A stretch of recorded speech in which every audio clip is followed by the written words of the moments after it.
إن الحمد لله نحمده ونستعينه ونستغفره ونعوذ بالله من شرور أنفسنا ومن سيئات أعمالنا. من يهده الله فلا مضل له ومن يضلل فلا هادي له. وأشهد أن لا إله إلا الله وحده لا شريك له وأشهد أن محمدا عبده ورسوله. أما بعد،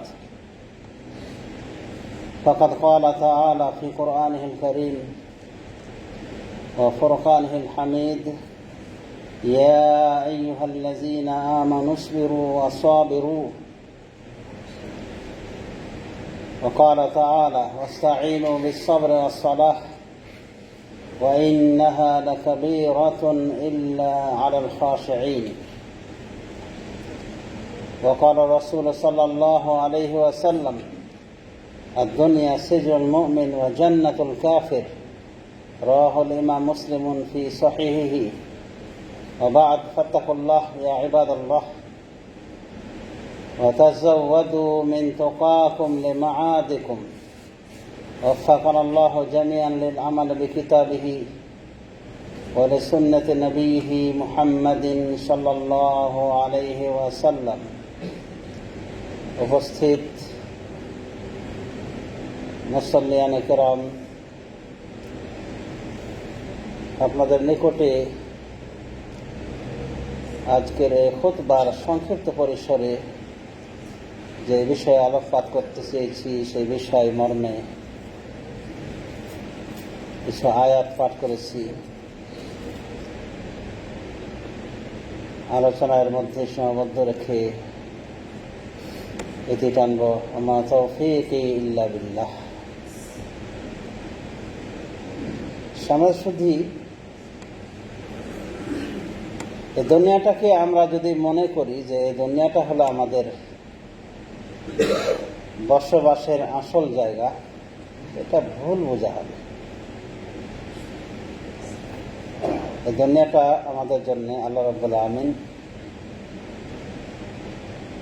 স্থায়ী বসবাসের জায়গা হিসেবে তৈরি করেননি,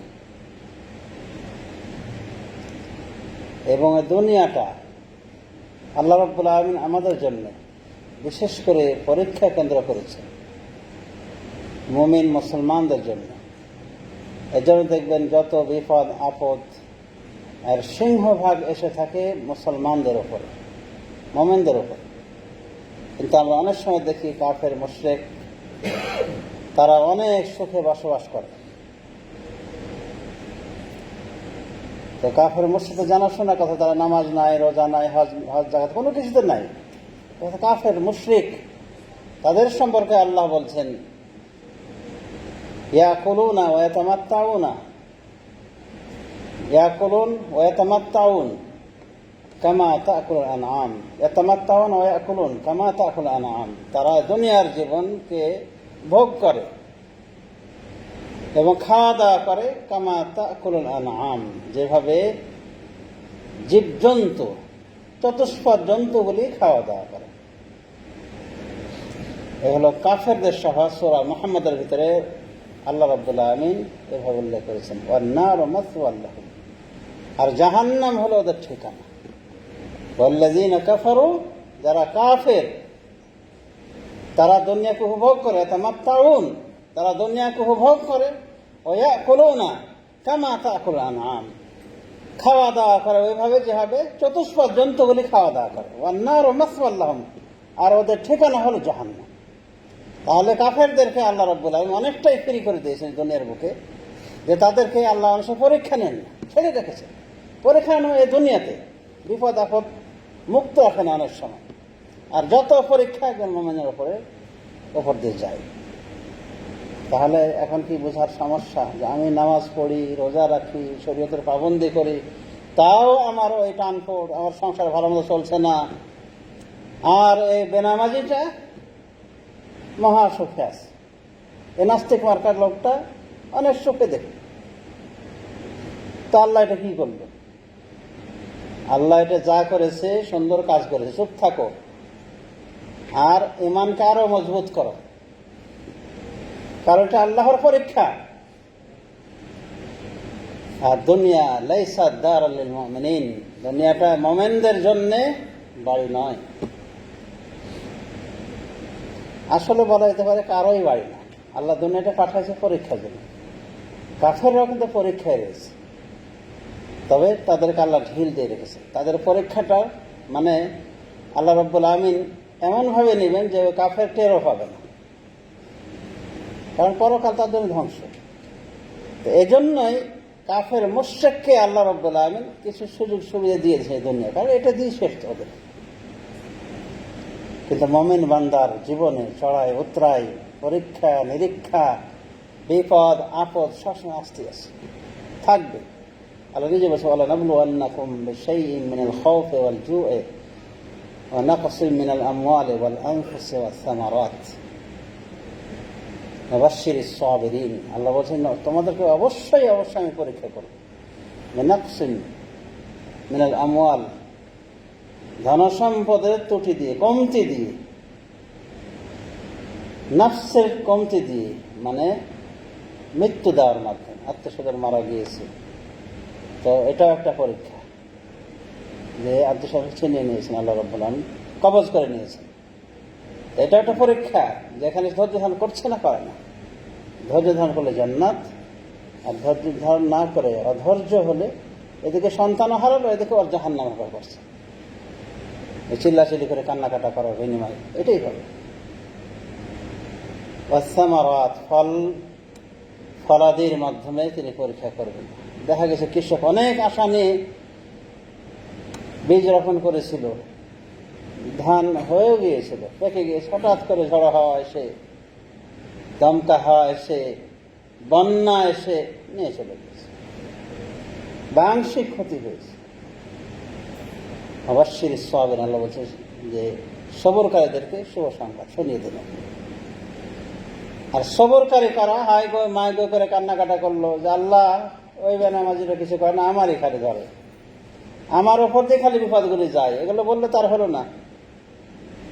সবর করতে হবে। আল্লাহ বলছেন অবশ্যই সাবিরিন, আপনি সবরকারীদেরকে শুভ সংবাদ দান করুন।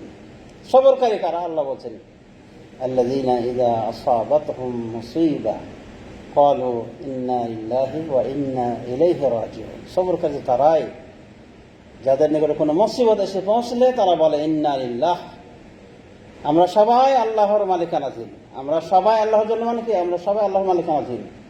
ওয়া ইন্না ইলাইহি রাজিউন, আর আমরা তার নিকটেই সবাই প্রত্যাবর্তনকারী। উলাইকা আলাইহিম সালাওয়াতুম মির রাব্বিহিম ওয়া রাহমাহ, তাদের উপর তাদের রব্বের পক্ষ থেকে সালাওয়াত। সালাওয়াতের অর্থ হলো, একটা অর্থ হলো যে আল্লাহ রাব্বুল আমিন এদের প্রশংসা করেন তার সম্মানিত ফেরেশতাদের নিকটে। দেখো লোকটা কত ভালো, আমার এই বান্দাটা কত ভালো, তাকে বিপদ দিয়েছি, কত রকম পরীক্ষা নিয়েছে, এরপর সে নাখুশির কোনো বাক্য একটাও বলে, প্রশংসা করে। তাদের রব্বের পক্ষ থেকে তার জন্য সালাওয়াত, এটা একটা অর্থ। রহমা এবং রহমত রয়েছে, আল্লাহ তাদেরকে বিশেষভাবে রহমত করেন, আর তারা হেদায়েত প্রাপ্ত। তাহলে এর সঙ্গে শুধু একজন মুমিন হলে তার জীবনে পরীক্ষা আসবেই, অবশ্যই আসবে। তাফসীর ইবনে কাসীর রাহিমাহুল্লাহ বলেন যে এখানে হাদিস এনেছেন, এক মহিলা তার মেয়ের বিয়ে দেবে রাসূলুল্লাহ সাল্লাল্লাহু আলাইহি ওয়াসাল্লামের সাথে। তো মেয়েটার প্রশংসা করতে করতে করতে করতে এক পর্যায়ে বলছে আর কোনো অসুখ বিসুখ হয় না। নবী সাল্লাল্লাহু আলাইহি ওয়াসাল্লাম বললেন তাহলে তোমার এই মেয়ের আমার দরকার নাই। মেয়ের অভিভাবক, অনেকদিন আগের পড়া, অর্থাৎ বাবা প্রশংসা করেছে মেয়ের, মেয়েটা আমার খুব ভালো, মানে চাচ্ছে রাসূল সাল্লাল্লাহু আলাইহি ওয়াসাল্লাম তার মেয়ের জামাই হয়। শেষ পর্যায়ে বললেন যে ওর কোনো অসুখ নাই, অসুখ বিসুখ কোনো কিছু হয় না। তখন নবী সাল্লাল্লাহু আলাইহি ওয়াসাল্লাম বললেন যে না, তাহলে দরকার নাই, ওর ভেতরে অবশ্যই সমস্যা আছে। সহিহুল আদাব আল মুফরাদে রাসূলুল্লাহ সাল্লাল্লাহু আলাইহি ওয়াসাল্লাম যখন বললেন যে অসুখ হলে, জ্বর হলে, এর মাধ্যমে মানুষের মানে মাথা ব্যথার রোগটা, এটা হলে মানুষের গুনাহগুলি আল্লাহ ধুয়ে মুছে দেন এর মাধ্যমে। তো একজন বলছেন যে এটা আবার কি, মাথা ব্যথা আবার কি? তো বলছে যে মাথা ব্যথা যাও না, না নবী সাল্লাল্লাহু আলাইহি ওয়াসাল্লাম বললেন যে এটা একটা ভাইরাস যা মাথার ভিতরে দেখা দেয়, যার ফলে কষ্ট পায় মানুষ। মাথা ব্যথা আছে, বিভিন্ন হেডেক আছে, আধ কপালি যেটা বলে, মানে অর্ধেক মাথা ব্যথা, তো যাদের তারা বুঝে। তো বলছে যে আমার এগুলো কোনো কিছুই হয়নি, হয় না। তখন নবী সাল্লাল্লাহু আলাইহি ওয়াসাল্লাম বলছেন যে যদি কেউ, ওই লোকটা যাওয়ার পর বলছে যদি কেউ একজন জাহান্নামে, তাজা জাহান্নামে যেতে চাও তো এর দিকে তাকাও, এটাই হলো জাহান্নাম। মানে কোনো অসুখ বিসুখ আর হয়নি, আর কোনো অসুখ বিসুখ হয় না। তাহলে আল্লাহ পরীক্ষা নেন অসুখ বিসুখের বিভিন্ন কিছুর মাধ্যমে। বলা হয় ফেরাউনের কোনো অসুখ হতো না, কোনো সমস্যায় সে ভুগত না। যদি একটা সমস্যা ছিল যে মেয়ে ছিল, ছেলে ছিল না, আল্লাহকে পরীক্ষা করেছিলেন। তারপরে বলতে অনরব্বকুম আলা, আমি তোমাদের সর্বোচ্চ রব। আর কপাল পোড়া, মানে একটা নিজের যেন একটা ছেলে নিতে পারেনি, তো কেমনি রব হলো? ওকে মিথ্যাবাদী প্রমাণের জন্য আল্লাহ রাব্বুল আলামিন এটাই করেছে, এই ত্রুটিটা দিয়েছিলেন তাকে। এই জন্য মুসা আলাইহিস সালাম ছোট অবস্থায় তাকে যে ফেলে দিয়েছে তার মা বাক্সে পুরে, ওটা কুড়িয়ে আনা হলো না। পরে বিবি আসিয়া হত্যা করতে মানা করেছিলেন ফেরাউনকে। ফেরাউন মারতে চেয়েছিল, এইরাই হবে, এই লোকদেরই হবে, বনী ইসরাঈল হবে এটা, আর শত্রু হতে পারে, হত্যা করার নির্দেশ দিয়ে ফেলেছে। তখন বিবি আসিয়া বলেছেন লা তাকতুলুহু, ওকে হত্যা করো না, আসা আন ইয়ানফানা আও নাত্তাখিযাহু ওয়ালাদা, হয়তো ও আমাদের উপকারে আসবে, আমাদের উপকার করবে, অথবা আমরা তাকে পুত্র হিসেবে গ্রহণ করে নেব, মানে পালক পুত্র। তার মানে ফেরাউন রব দাবি করার পরও একটা ছেলে পায়নি, একটা ছেলে সে জন্ম দিতে পারেনি, কারণ এগুলো আল্লাহর হাতে। তো যাই হোক সমাজ শুধু, তো ফেরাউন সম্পর্কে বলা হয় যে ওর আল্লাহ রাব্বুল আমিন কোনো অসুখ বিসুখ দিতেন না। এই অবস্থায় সে দীর্ঘদিন কাটিয়ে দিয়েছে। অসুখ বিসুখ না হলে অনেক সময় কি বেপরোয়া হয়ে যায়। এই জন্য মুসিবতটাও এক সময় কি মুমিনের জন্য রহমা হিসেবে পরিণত হয়ে যায়। কারণ বিপদ আপদে অনেকে ফিরে আসে। করোনার মাধ্যমে আস্তিক হয়ে গেছে, এরকম দেখা গেছে যে ও যখন করোনা মানে একেবারে ওষ্ঠাগত প্রাণ, সেই সময় ও আগের যুগে কোরআন পড়েছিল, সেই করোনা আয়াত থেকে পাঠ করছে। ডাক্তাররা বলছে যে আপনি করোনা আয়াত পড়ছি, তাই নাকি? আমি তো সারা জীবন এগুলো অস্বীকার করে আসছিলাম, এটাই তো সত্য। আস্তিক হয়ে গেছে। তাহলে করোনাটা ওর জন্য কি হয়েছে? ওর জন্য রহমা হয়ে গেছে, রহমত হয়ে গেছে। এই জন্য মোমেনরা যারা করোনাগ্রস্ত অবস্থায় মারা গিয়েছে, যদি তাদের ঈমান থাকে এবং তাদের সাথে তাকওয়া পরহেজগারিতার পাশাপাশি এই রোগটা যদি থাকে, এই রোগটা এখানে যদি মারা যায়, তো বলা যেতে পারে ইনশাআল্লাহ এই সমস্ত লোকগুলো যেন শহীদে মরণ, ইনশাআল্লাহ। এই জন্য তবে আমরা নাম ধরে বলে দেবো যে শহীদ হয়ে গিয়েছে। তো যার সমাজ শুধু পরীক্ষা আল্লাহ রাব্বুল আলামিন মুমিনের নিয়ে থাকেন, কাফেরদেরকে সাধারণত ছাড় দিয়ে থাকেন।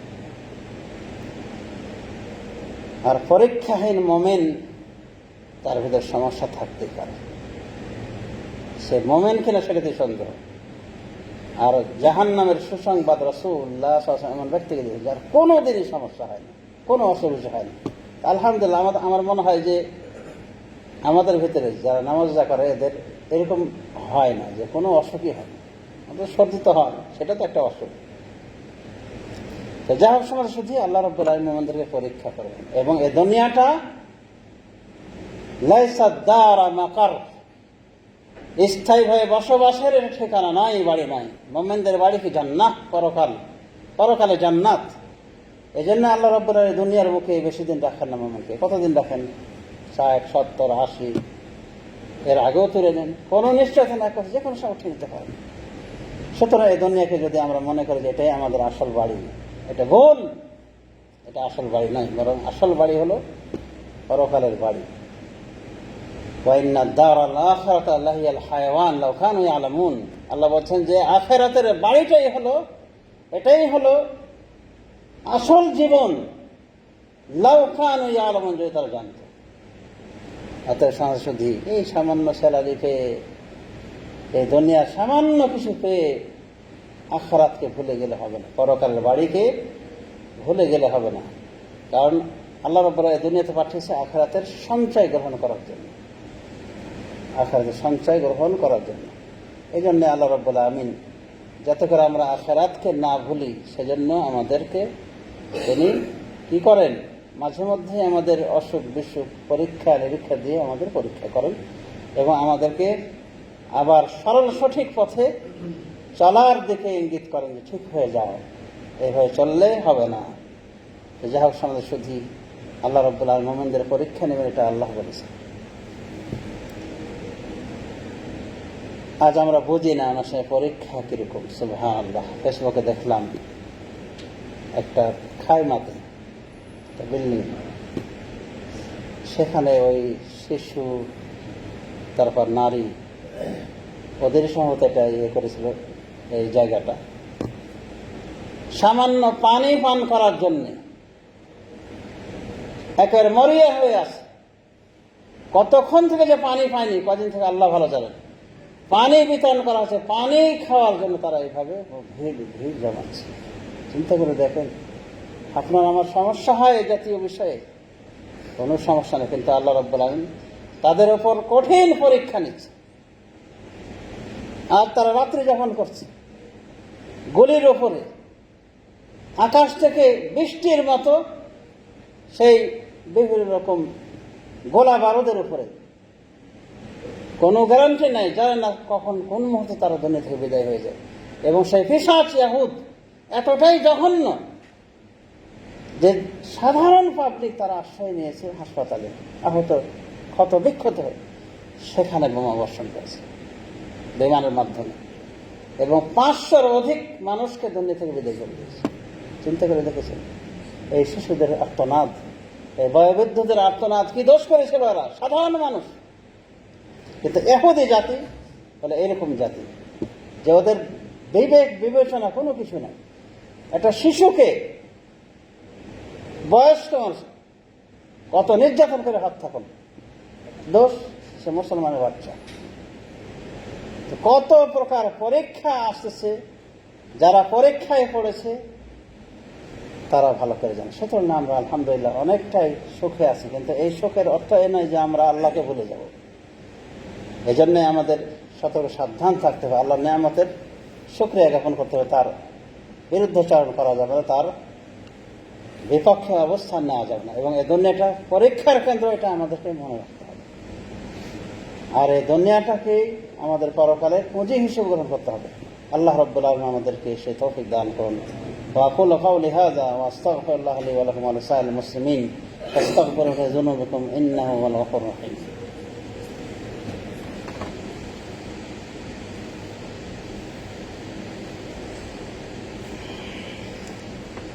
الحمد لله رب العالمين والصلاة والسلام على نبينا محمد وعلى آله وصحبه أجمعين والتابعين لهم بإحسان إلى يوم الدين. أما بعد, সরাসরি দুনিয়াটা যে মুমিনদের জন্য নয়, এই জন্য আমরা লক্ষ্য করে দেখেছি আল্লাহ রাব্বুল আলামিনের সর্বপ্রিয় ব্যক্তি রাসূলুল্লাহ সাল্লাল্লাহু আলাইহি ওয়াসাল্লামকে এই দুনিয়াতে বেশি দিন রাখেননি। 63 বছর বয়সে মারা গিয়েছে। এবং এই প্রিয় মানুষটি, যিনি আল্লাহর নিকটে এতটাই প্রিয় ছিলেন যে তার আশা আকাঙ্ক্ষা করার সাথে সাথে আল্লাহ তাকে দিয়েছে। বাইতুল মুকাদ্দাসের দিকে কিবলা করা ছিল, উনি ওদিকে হয়ে নামাজ পড়তে বাধ্য, তার উম্মতও বাধ্য, কিন্তু সবসময় তার মন টানত ইব্রাহিম আলাইহিস সালাম, মুসলিম জাতির পিতা ইব্রাহিম আলাইহিস সালামের সেই নির্মিত কাবার দিকে।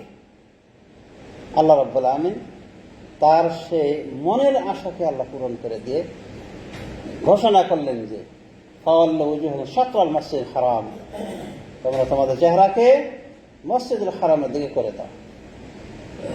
এর আগে আল্লাহ বলছেন যে আমি দেখেছি কদ নারা তাকাল্লা ওয়াজহাকা ইলাস সামায়ে, আমরা দেখেছি আপনার চেহারা, আপনার চেহারাকে বারবার আসমানের দিকে ফিরাতে চেয়েছিলেন রাসূলুল্লাহ সাল্লাল্লাহু আলাইহি ওয়াসাল্লাম, কখন কিবলাটা এই দিকে করে দাও, মসজিদ হারামের দিকে করে দাও, কাবা দিকে করে দাও হয়েছে। এত প্রিয় ভাজন ব্যক্তিটিও দেখা গিয়েছে খোদার জ্বালায় পেটে পাথর বেঁধেছিলেন। ওদিকে রাজা বাদশাহ, সে যুগের সম্রাটগুলি, পারস্যের সম্রাট, রোম সম্রাট, তারা খেয়ে ভুঁড়ি ভর্তি এবং কত সুখে তারা বসবাস করেছিল। কিন্তু রাসূলুল্লাহ সাল্লাল্লাহু আলাইহি ওয়াসাল্লাম নিজে থেকে চেয়ে নয় এই গরিবী জীবন। এবং এমনও গিয়েছে যে রাসূলুল্লাহ সাল্লাল্লাহু আলাইহি ওয়াসাল্লাম খেতে পারলে পেটে পাথর বেঁধে দিয়েছে। পেটের জ্বালাটাকে কমাতে গিয়ে, পেটে যাতে ব্যথা, ওই ক্ষুধার কারণে যে ব্যথাটা হয় সেটা কমাতে গিয়ে পেটে পাথর বেঁধেছিলেন রাসূলুল্লাহ সাল্লাল্লাহু আলাইহি ওয়াসাল্লাম। দুনিয়াটা যদি মুমিনদের জন্যই হতো তাহলে রাসূলুল্লাহ সাল্লাল্লাহু আলাইহি ওয়াসাল্লামকে ক্ষুধার্ত অবস্থা রাখলেন কেন আল্লাহ? হয়তো জীবজন্তু এগুলো পেট করে খায়। তার মানেই হলো যে এই দুনিয়াটা আল্লাহ রাব্বুল আলামিন পরীক্ষা কেন্দ্র করে পাঠিয়েছেন। আর যে হাদিসটা পাঠ করেছে শুরুতে, সেখানে কি বলছে আল্লাহ রাসূল সাল্লাল্লাহু আলাইহি ওয়াসাল্লাম? আর দুনিয়া সেজন মুমিনের জান্নাতুল কাফা, দুনিয়াটা মুমিনের জন্য সেজন, কয়েদখানা, জেলখানা, কাফেরের জন্য এটা জান্নাত। সহিহ মুসলিমের হাদিস। সুতরাং এই দুনিয়াটাকে বেহেশত বানিয়ে নিয়ে বেপরোয়া হয়ে চলতে হবে না। এইগুলির কপাল হলো দুঃখময় কপাল। সুতরাং আমরা সতর্ক সাবধান থাকি। এবং যে জন্য আমাদের সৃষ্টি করা হচ্ছে সেটা কি? ইবাদত। সে বেদাতি ইবাদত না, শিরকি ইবাদত না, শুদ্ধ ইবাদত, সহিহ আকীদা ভিত্তিক ইবাদত, ইখলাস তাওহীদ ভিত্তিক ইবাদত এবং বিদআত মুক্ত ইবাদতের জন্য আল্লাহ রাব্বুল আলামিন আমাদের সৃষ্টি করেছেন। সেভাবে যদি আমরা ইবাদত করি তাহলে আমরা আমাদের আসল জায়গায় গিয়ে পৌঁছে যাবো ইনশাআল্লাহ। আর সেটা হলো জান্নাত, যে জন্য আল্লাহ রাব্বুল আলামিন আমাদেরকে সৃষ্টি করেছেন, জান্নাতের পাথর সংগ্রহের জন্য। সুতরাং সতর্ক সাবধান থাকি। আল্লাহ রাব্বুল আলামিন আমাদেরকে সেই তৌফিক দান করুন। আল্লাহুম্মা সাল্লি আলা মুহাম্মাদিন ওয়া আলা আলি মুহাম্মাদ কামা সাল্লাইতা আলা ইব্রাহিম ওয়া আলা আলি ইব্রাহিম ইন্নাকা হামিদুম মাজিদ। আল্লাহুম্মা বারিক আলা মুহাম্মাদিন ওয়া আলা আলি মুহাম্মাদ কামা বারাকতা আলা ইব্রাহিম ওয়া আলা আলি ইব্রাহিম ইন্নাকা হামিদুম মাজিদ। اللهم لك الحمد كما ينبغي لجلال وجهك وعظيم سلطانك. اللهم اعز الاسلام والمسلمين واذل الشرك والمشركين. ربنا آت نفوسنا تقواها وزكها أنت خير من زكاها. اللهم انصر المسلمين المظلومين المعذبين في كل مكان خاصة في فلسطين. اللهم عليك بظالميهم اليهود ومن هاودهم. اللهم خذهم أخذ عزيز مقتدر يا قوي يا عزيز. ربنا ظلمنا أنفسنا وإن لم تغفر لنا وترحمنا لنكونن من الخاسرين. وصلى الله على نبينا محمد وعلى آله وصحبه أجمعين. أقوم الصلاة والسلام.